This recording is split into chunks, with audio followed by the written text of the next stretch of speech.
بسم اللہ الرحمن الرحیم. السلام علیکم ورحمۃ اللہ وبرکاتہ. تو اپنا 12 class political science lesson number 5 اور الحمدللہ سے اس کے ہمارے کتنے لیکچرز ہو چکے ہیں؟ 3 لیکچرز ہو چکے ہیں. اور اس میں جو کنسیپٹ ہم نے آپ کو بتائے ہیں امید ہے کہ آپ لوگوں کو وہ اچھے سے سمجھ میں بھی آ گئے ہوں گے. آج ہم کو دیکھنا ہے اپنے لیسن نمبر 5 کا پارٹ 4 اور ہمارے لیسن کا نام ہے آج کے دور کا بھارت بہتر حکمرانی. ٹھیک ہے. تو اس سے پہلے ہم نے جو معلومات حاصل کی تھی لاسٹ لیکچر میں وہ تھی گورننس کے بارے میں. تو تھوڑا سا اس کو ہم اور ریوائز کر لیں گے کیونکہ اگر ہم ریوائز کریں گے تو جو آپ کے کیا ہوگا، آپ کے ذہن میں یہ سب چیزیں اچھے سے بیٹھ جائے گی، آپ کے پورے کنسیپٹ کلیئر ہو جائیں گے. ٹھیک ہے. اور پولیٹیکل سائنس یہ ایک ایسا سبجیکٹ ہے جب اس کے کنسیپٹ کلیئر ہو جائیں گے تو یہ آپ کو ہر سبجیکٹ سے زیادہ انٹرسٹنگ لگے گا، بہت مزہ آئے گا اسے پڑھنے میں کیونکہ یہ ایک پریکٹیکل سبجیکٹ ہے. کیونکہ ہم جو پڑھ رہے ہیں وہ ہم کو آس پاس اپنے اطراف اپنی سوسائٹی میں ہوتا ہوا نظر آتا ہے. ٹھیک ہے. تو ہم نے دیکھا تھا گورننس. اب گورننس کے بارے میں ہم نے کیا معلومات حاصل کی تھی کہ یہ ایک پروسیس ہے اور اس کی ایک ایگزامپل دیے تھے ہم نے کہ ایک بندے کا پاسپورٹ کھو جاتا ہے، اسے حاصل کرنے کے لیے اسے جن جن اسٹیپ سے جانا ہوتا ہے جو بتائے گئے ہیں تو وہ اس پروسیس کو ہم کیا کہیں گے؟ گورننس. ٹھیک ہے. ایک بار اور ہم چھوٹی سی ایک ایگزامپل کے ساتھ آپ کو ہر ایک کنسیپٹ کلیئر کرتے. حکومت، حکمرانی، انتظامیہ، یہ تینوں کا آپس میں کیا ہے؟ حکومت یعنی کہ دیکھو جمہوری حکومت جو ہوتی ہے تو یہ اس میں کیا ہوتا ہے؟ عوام کے ذریعے سے نمائندے چن کر جاتے ہیں. وہ لوگوں کا ایک جو مجموعہ ہوتا ہے جن کو عوام نے سلیکٹ کیا ہے تو ان کو ہم کیا کہیں گے؟ حکومت. ٹھیک ہے. وہ لوگ آگے انہوں نے اپنی ایک حکومت بنا لی، بی جے پی گورنمنٹ.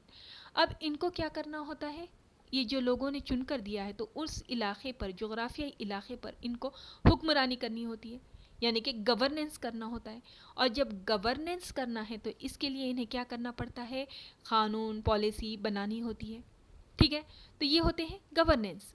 اب ایگزامپل جو ہم نے دیکھی تھی کہ پاسپورٹ جو ہم کو حاصل کرنا ہے تو اس کے لیے جو اسٹیپس بتائے گئے ہیں گورنمنٹ کے ذریعے سے بنائے گئے ہیں، انہوں نے بنا کر یہ بتایا ہے کہ پاسپورٹ اگر کسی کا کھو گیا تو اسے ان اسٹیپ سے جانا ہوگا تو اسے وہ مل جائے گا. ٹھیک ہے. یہ ہوتے ہیں یہ پالیسی جو بنائی گئی ہے ہر جگہ. یعنی کہ ایک ایگزامپل کے طور پر اگر ہمارا اسکول کالج دیکھ لیں گے تو یہ بھی جو چلتا ہے تو ایک قانون کے تحت چلتا ہے، پالیسی کے تحت چلتا ہے. تو یہ کون بناتے ہیں؟ حکومت. یہ کیا کر رہی ہے؟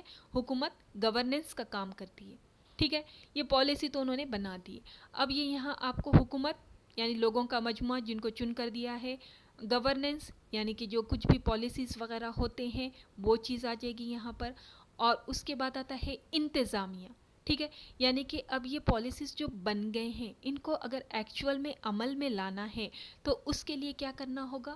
ایک انتظامیہ ہونا ہوگا. ٹھیک ہے. تو وہ کیا کرے گا؟ ان پالیسی کو گراؤنڈ لیول پر عمل میں لائے گا. سمجھ گئے آپ لوگ؟ یہ اس طرح سے یہ چلتا ہے کام. تو ابھی اگر جو ہے اگر آپ کو ایک اور چھوٹی اگزامپل کی، ایک اگر سمجھو راجہ ہے، اس کی حکومت ہے، اس کو لوگوں پر حکمرانی کرنی ہے تو انہیں کیا کرے گا؟ الگ الگ قسم کے اپنے قاعدے قانون اس کے جو بھی راجہ کے ہیں وہ بناتا ہے. لیکن اس کا امپلیمنٹ جب کرنا ہوتا ہے تو اس کے لیے اس کو کیا کرنا پڑے گا؟ وزیر، سپہ سالار، یہ اس طرح کے الگ الگ عہدیدار بنانے ہوں گے. یہ اس کا انتظامیہ ہوگا. ٹھیک ہے. تو یہ لوگ کیا کریں گے؟ راجہ کی جو بھی پالیسیز ہے ان کو لاگو کریں گے. تو اس طرح سے ہوتا ہے حکومت، حکمرانی، انتظامیہ. سمجھ گئے؟ اب یہ ایک دم سمپل ہے، ایزی ہے، کچھ بھی نہیں. لیکن یہ کنسیپٹ آپ کے کلیئر ہونا یہاں پر ضروری تھا کیونکہ گورننس سے ہی ریلیٹڈ آگے بہت ساری چیزیں آنے والی ہے. اب دیکھتے ہیں. دیکھو ہمارا آج کا جو پوائنٹ ہے حکمرانی، گورننس جو ہے آپ کو ہم نے یہ بتا دیا تھا، لیکن اگر اپنا تھوڑا سا اس کو ٹیکسٹ بک میں جو بتایا گیا ہے اس کے حساب سے تھوڑا سا لے لیں گے. یہ تو ایک کیا کہیں گے، جو بھی معلومات دی آپ کے کنسیپٹ کلیئر ہونے کی. اب یہ ٹیکسٹ بک میں کا بھی تھوڑا سا آپ کو جان لینا ضروری ہے. روایتی طرز حکومت میں صرف قانون ساز مجلس کے ممبر ہی مجلس عاملہ کے اراکین عوامی انتظامیہ کا عملہ حکومت ہوتا تھا. ٹھیک ہے. روایتی طرز حکومت میں کون رہتے تھے؟ مقننہ، عاملہ اور عوامی انتظامیہ. جبکہ حکومت سے وسیع ہے حکمرانی. اب اس میں کون سے آ گئے ہیں؟ یہ سب تو ہے ہی، پلس اس میں غیر سرکاری اداکار، این جی او، سماجی تنظیمیں، نجی شعبے کی تنظیمیں، مختلف عقائد پر قائم تنظیمیں، عوامی انتظامیہ وغیرہ بھی اس میں مدد کرتے ہیں حکمرانی میں. ٹھیک ہے، یعنی یہ عوامی انتظامیہ کا ایک وسیع نظریہ ہے.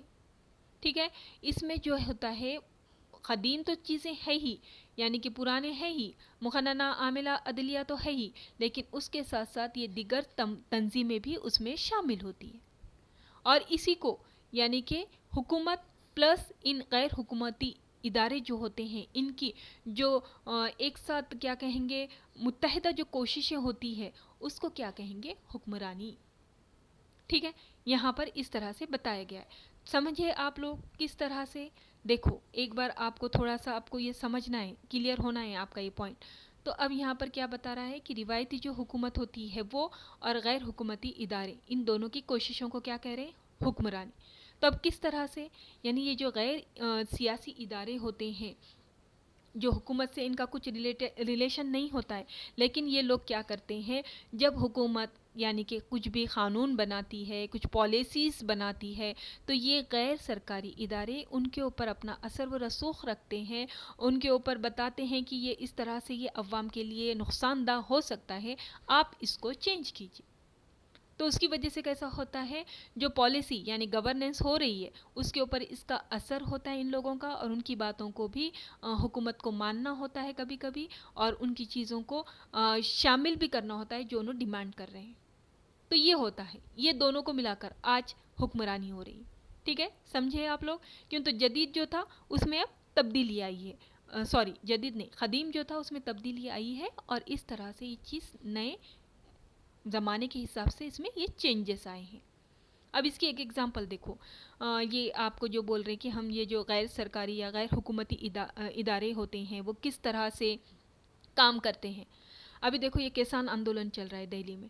ٹھیک ہے، تو اب یہ کسان آندولن جو چل رہا ہے تو اس کی جو سیاسی ہے، سیاست جو چل رہی ہے اس کے اوپر، تو اس میں کیسا ہوتا ہے، کسانوں نے جو کہا ہے کہ ان کے لیے جو قانون بنایا گیا ہے گورنمنٹ کی طرف سے وہ ہمارے لیے نقصان دہ ہے، اور وہ حکومت پر یہ کہہ رہے ہیں کہ یہ اسے ہٹا دو. ٹھیک ہے، تو یہ یہاں پر ان کسانوں کا ساتھ دینے کے لیے بہت ساری تنظیمیں سامنے آئی ہیں. ٹھیک ہے، جیسے کہ کسان تنظیم ہے، شیتکری سنگھٹنا ہے، الگ الگ. اگر آپ کبھی نیوز دیکھتے ہیں تو اس میں چینل میں دیکھیے کہ کیسا بتا رہا ہے کہ بہت سارے یہ غیر جو سرکاری تنظیمیں ہیں وہ کسانوں کے ساتھ آ کر کھڑی ہیں، اور وہ یہ کہہ رہی ہے کہ ہاں یہ قانون جو بنا ہے وہ غلط ہے، اس کو ہٹایا جائے. یعنی یہ پالیسی جو بنی ہے یہ گورننس ہے، اور اس کے اوپر اثر کون کر رہے ہیں؟ اب یہ غیر حکومتی ادارے. اگر گورنمنٹ ان کو مان لیتی ہے، پیچھے ہٹ جاتی ہے، تو اس طرح سے گورننس ہو رہی ہے آج کل. ٹھیک ہے، ان لوگوں کا بھی ایک مین کردار آج ہمیں نظر آتا ہے. اب ہم آگے اپنا پوائنٹ بڑھاتے ہیں. اب یہ تو ہم کو اچھے سے سمجھ گیا نا، پروسیس یعنی گورننس. اب اس کے والا بات جو ہے کہ یہ جو حکمرانی ہے ہم کو سمجھ میں آ گیا، یہ ہمارا کنسیپٹ اب کلیئر ہو گیا.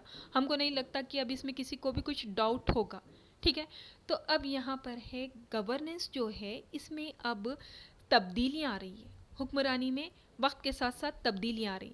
دیکھو ہر چیز جو اللہ تعالیٰ نے جو فطرت بنائی ہے، جو قدرت ہے اس کی کیسا ہے، ایک چیز ہمیشہ کے لیے نہیں رہتی، ہر چیز میں چینجز آتے ہیں. ٹھیک ہے، یعنی کہ جو ہوتا ہے جو زمانہ قدیم تھا تو ہم کو وہی قدیم چیزیں آج بھی نظر آئے گا؟ نہیں نظر آئے گا. جیسے کہ پہلے ٹھنڈے پانی کے لیے مٹکا یوز ہوتا تھا، لیکن آج بہت زیادہ فریج کا یوز ہونے لگا ہے. ٹیکنالوجی میں بھی اگر ہم دیکھیں گے تو پہلے فون ہم کو نظر نہیں آتے تھے، لیکن آج وہ ڈبے ہر ایک کے پاس، ہر ایک کے جیب میں اویلیبل ہیں. ٹھیک ہے، تو یہ اس طرح سے یہ حکمرانی میں بھی تبدیلیاں ہوئی ہیں. اور ہونے کے ریزن کیا ہے اب آج ہم وہ دیکھیں گے. اب کیسا ہے، 1990 کے بعد بہت سارے چینجز ہوئے ہیں، خاص کر کے گلوبلائزیشن. ٹھیک ہے، عالمگیریت. تو اب اس کا اثر جو ہوتا ہے حکمرانی پر بھی ہوا ہے. اب اس کا کیا اثر ہوا ہے؟ تو سب سے پہلے تو دیکھو عالمی معیشت کی جو عالمگیریت ہوئی ہے تو اس کا امپیکٹ جو ہوا ہے انڈسٹریز پر بھی ہوا ہے. جو عالمی تجارت جو ہوتی تھی، یعنی کہ پہلے کیسا تھا، اپنے ہی ملک میں تجارت کیا کرتے تھے، لیکن آج بین الاقوامی تجارت کو فروغ حاصل ہو گیا ہے. ٹھیک ہے، یعنی کہ جو ہوتا تھا پہلے صرف ملک میں ہی بزنس ہوتا تھا، لیکن آج ہم دیکھتے ہیں کہ آج ہمارے پاس کے مارکیٹ میں بہت ساری جو چیزیں ہمیں ملتی ہیں تو باہر کا برانڈز ہوتے ہیں. ٹھیک ہے، ان کا ہم یوز کر رہے ہیں. جیسے کہ یہ اگر ہم دیکھیں گے کاسمیٹکس ہیں یا پھر ٹیکنالوجی جو موبائل فون ہی دیکھ لو، یہ جو سیمسنگ وغیرہ جو بھی ہے، تو یہ سب کہاں سے آتے ہیں؟ چین سے آتے ہیں. آج تو ہمارا مارکیٹ چین کے مال سے بھرا پڑا ہے. ٹھیک ہے، تو یہ ہے. تو اب یہ بزنس اس طرح سے ایک ملک کے دوسرے ملک سے ہونے لگے ہیں گلوبلائزیشن کی وجہ سے، کیونکہ دنیا قریب آ گئی ہے، سکڑ گئی ہے، ایک عالمی دیہات بن گئی ہے. یعنی کہ ہم کو آج بازو کے پڑوس کے ملک میں یا کسی بہت دور کے ملک میں بھی کیا ہو رہا ہے ہم کو ابھی کا بھی سڈن پتہ چل جاتا ہے. تو اس کا نتیجہ حکمرانی پر بھی ہوا ہے، گورننس پر بھی ہوا ہے. آج اس کے حساب سے پالیسیز کو چینج کرنا پڑ رہا ہے. ٹھیک ہے، یعنی پہلے صرف اپنے ملک کے حد تک یہ محدود ہوتی تھی، لیکن آج گلوبلائزیشن کی وجہ سے ان پالیسیز کو بیرونی ملک کو بھی اپنے ذہن میں رکھتے ہوئے یہ جو حکمراں ہوتے ہیں اس حساب سے ان کو حکمرانی کرنی پڑ رہی ہے. یہ ایک چینج ہوا ہے. اب اس کے بعد اگر ہم دیکھیں گے، یعنی کہ دیکھو اس طرح سے گلوبلائزیشن کا ہی یہ پک ہے. اس کے بعد سیکنڈ والا اگر اس کا ہے کہ جو حکمرانی میں جو تبدیلیاں ہو رہی ہے اس کا ایک ریزن اور ایک ہے شعبہ مواصلات. ٹھیک ہے، اب یعنی کہ اس میں کیا ہے؟ Information sector. آج ہم دیکھیں گے کہ انفارمیشن ٹیکنالوجی نے جو اتنی زیادہ ترقی کی ہے یہ بہت کم وقت میں کی ہے. ٹھیک ہے، ایک کیا کہیں گے اس میں جو صنعتی انقلاب آیا تھا اسی طرح سے یہ ایک انقلاب آیا ہے ٹیکنالوجی میں. تو آج کیسا ہے؟ ہر جگہ موبائل. سب سے پہلے تو یہ موبائل جو ہوتا ہے یہ ہر ایک کے پاس ہے، بچے کے پاس تک کہ ہر اسٹوڈنٹ کے پاس ہم کو نظر آتا ہے. دوسری ٹیکنالوجی کو تو بھی ایک وقت لگا تھا زیادہ ترقی کرنے کے لیے. ٹی وی وغیرہ کی اگر بات لے لیں گے یا پھر اس کے پہلے اگر یہ فریج ٹیکنالوجی کی ہی چیزیں ہیں نا، تو انہوں نے اتنی فاسٹ ترقی نہیں کی تھی جتنی کی اس ڈبے نے کی ہے. ٹھیک ہے، اور اس کا کیسا ہو گیا ہے کہ خاص کر کے یوز، اگر ہم ٹاپک چینج ہو رہا ہے، ٹھیک ہے رہنے دیجئے. یہ اس کا صحیح یوز کرنا بہت ضروری ہے، بس اتنا کہیں گے.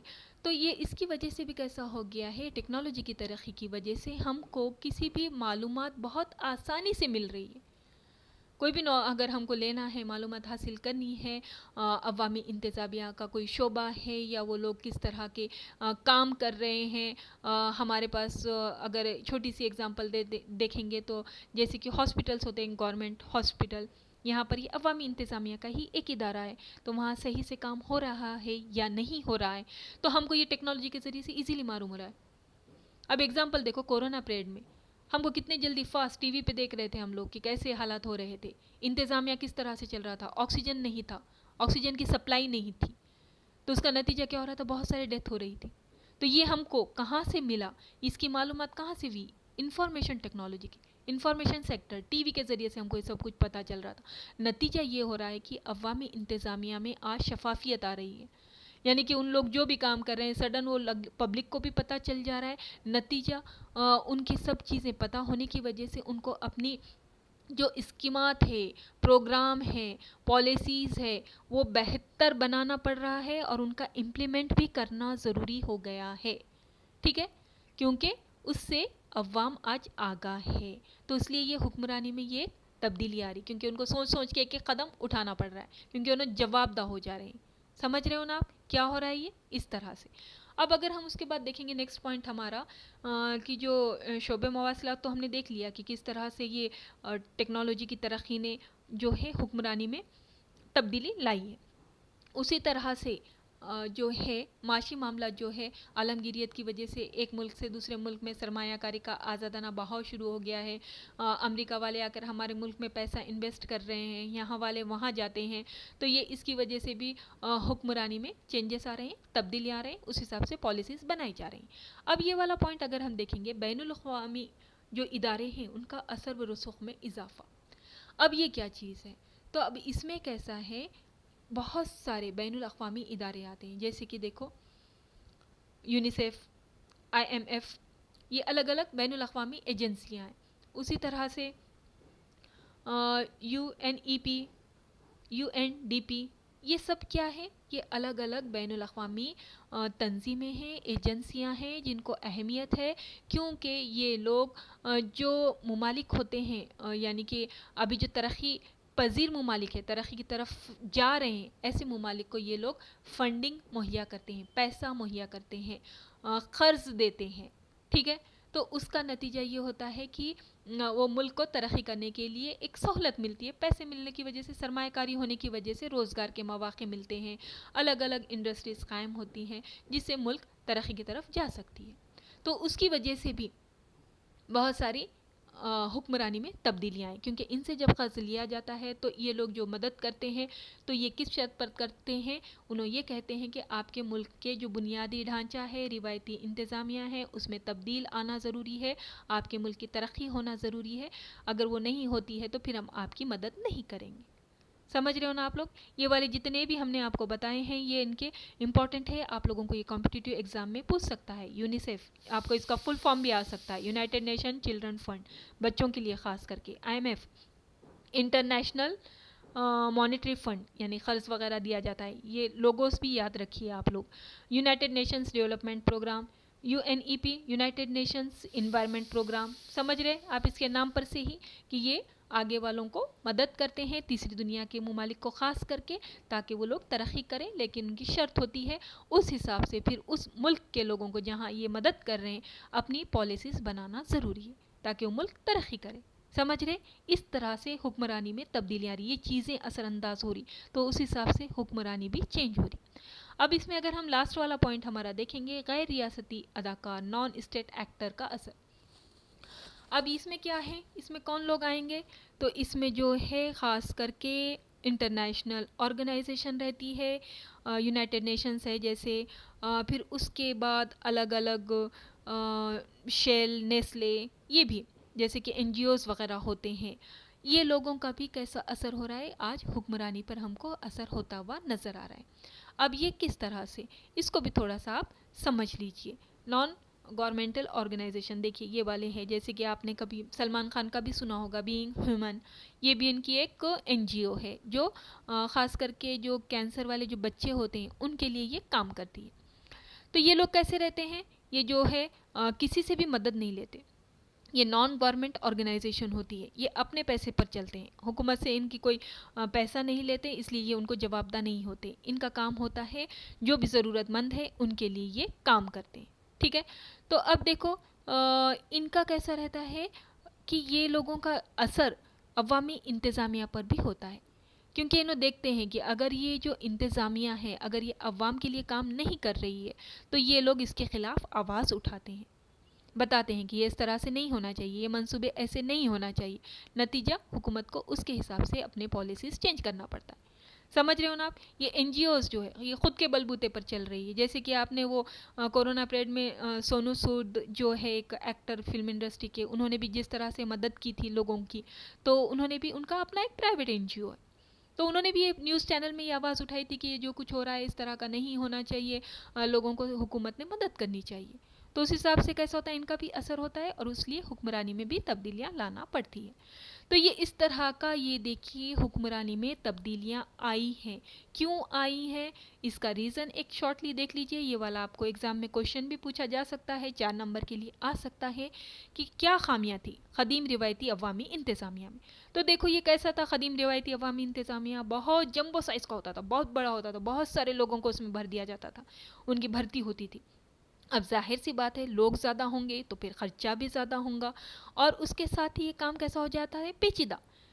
اب یہ ہے نا ہر ایک ریزن کو آپ ہے نا ایک دوسرے سے جوڑتے ہوئے جانا، تو آپ کو ہے نا یہ لرن بھی نہیں کرنا پڑے گا، آپ کے ذہن میں یہ چیزیں بیٹھ جائے گی، یعنی کہ بڑا ہوتا تھا، نتیجہ obviously خرچ زیادہ تھا، کام پیچیدہ ہو جاتا تھا، کیونکہ زیادہ لوگ ہونے کی وجہ سے انہیں اس کے اوپر ڈالتا تھا، ارے آپ کرو، نہیں میں نہیں کروں گا، تم کرو، یہ کچھ ہوتا تھا۔ اس کا نتیجہ کیا ہوتا تھا، جو فیصلے لینا ہے کس کے لیے لینا ہے، عوام کے لیے لینا ہے، اس کو کافی وقت لگتا تھا، لاپرواہی ہوتی تھی، غیر ذمہ داری ہوتی تھی، لوگ زیادہ رہنے کی وجہ سے ان کو احساس ذمہ داری نہیں رہتا تھا، اور پھر ہر شعبہ کیا رہتا تھا، اوپر سے ہدایت آنا، تو تبھی وہ آگے بڑھیں گے۔ رشوت خوری عام تھی، جو آج بھی ہم کو نظر آتی، یعنی کوئی بھی ایک کام کرنا ہے تو اس کے لیے رشوت خوری، اس کی وجہ سے کیسا ہو گیا تھا، عام جو شہری ہے، عوام جو ہے وہ اس سے بہت زیادہ ناراضگی آ گئی تھی ان میں، ٹھیک ہے؟ سمجھ رہے؟ اس کی ایک آپ کو ایک ایگزامپل دیتے، یعنی کہ جو قدیم روایتی ہے اگر ہم آج بھی دیکھیں گے، جیسے کہ جو ہوتا ہے کام، دیکھو اگر راشن کارڈ ہی بنانا ہے تو راشن کارڈ بنانے کے لیے ہی وہ الگ الگ آفیسز میں جانا پڑتا ہے. وہاں جانے کے بعد وہاں پر ایک الگ الگ کلرک لوگ، بابو لوگ بیٹھے رہتے ہیں. وہ بولتا ہے یہ کرے گا، وہ بولتا ہے وہ کرے گا. پھر وہ کئی دنوں کے بعد پھر کہیں وہ پروسیس ہوتا ہے اور یہ سب چیزیں حاصل ہوتی. تو یہ ہوتا تھا، یہ قدیم روایتی اس طرح سے یہ تاخیر ہوتی تھی. اور نتیجہ یہ ہوتا تھا کہ بہت بار یہ لوگ پیسے بھی مانگتے تھے، رشوت خوری ہوتی تھی کہ ہاں آپ کا یہ کام کرنا ہے نا، تو ہاں یہ ٹیبل کے نیچے سے اتنا دے دیجئے تو پھر آپ کا یہ کام ہو جائے گا. ٹھیک ہے، یہ چیزیں ہوتی تھی. ہاں یہ آپ لوگوں نے فلموں میں سیریلز میں دیکھا ہوگا، لیکن حقیقت میں بھی یہ سب کچھ ہوتا تھا کہ اگر اپنی فائل آگے بڑھانی ہے تو پیسہ دینا ہوتا تھا. اور ختم ہو گیا ابھی؟ یہ بھی نہیں ہے، ابھی بھی یہ سب چیزیں ہے ہی. تو اس طرح سے ان وجوہات کی بنا پر کیا ہوا، یہ اثرات ہوئے. یعنی کہ جو کچھ بھی عالمگیریت، گلوبلائزیشن، جس کی وجہ سے انفارمیشن ٹیکنالوجی جو ہوتا ہے، معاشی معاملات، بین الاقوامی ایجنسیوں کا اثر، نان اسٹیٹ ایکٹرز کا اثر، یہ قدیم جو روایتی انتظامیہ ہیں ان کی خامیاں، اس کا نتیجہ یہ ہوا کہ حکمرانی کا جو ہے ایک جدید شکل سامنے آئی. اسے ہم کہیں گے گڈ گورننس. گورننس ہم نے دیکھ لیا، اب گڈ گورننس اسی سے ریلیٹڈ ہے، تو وہ انشاءاللہ تعالی ہم نیکسٹ لیکچر میں دیکھیں گے. تو الحمدللہ سے ہمارا ایک ٹاپک جو ہے یہاں پر کمپلیٹ ہو گیا ہے، اور امید ہے کہ آپ لوگوں کو یہ اچھے سے سمجھ میں بھی آ گیا ہوگا. تو ٹھیک ہے، اور ایک بات کہ یہ سب چیزیں تو ہم لوگ کر ہی رہے ہیں، یہ دنیا کا علم تو ہم حاصل کر رہے ہیں، لیکن ساتھ ہی ساتھ ہم کو دین کا علم حاصل بھی کرنا ہے. ٹھیک ہے، اور اس میں خاص کر کے ہم کو نماز اور قرآن کو اپنا بیسٹ فرینڈ بنانا ہے. بیسٹ فرینڈ وہ ایسا بیسٹ فرینڈ بن جائے گا، اگر آپ اس سے دوستی کر لیں گے تو نہ صرف دنیا میں بلکہ آخرت میں بھی آپ کے قدم با قدم رہے گا، آپ سے آگے رہ کر آپ کو پروٹیکٹ کرے گا. ٹھیک ہے، تو اس لیے ہم انشاءاللہ تعالی نماز اور قرآن کو اپنا بیسٹ فرینڈ بنائیں گے، اور ساتھ ہی ساتھ سب کے لیے دعا کریں گے. ٹھیک ہے، چلیے پھر السلام علیکم ورحمۃ اللہ وبرکاتہ.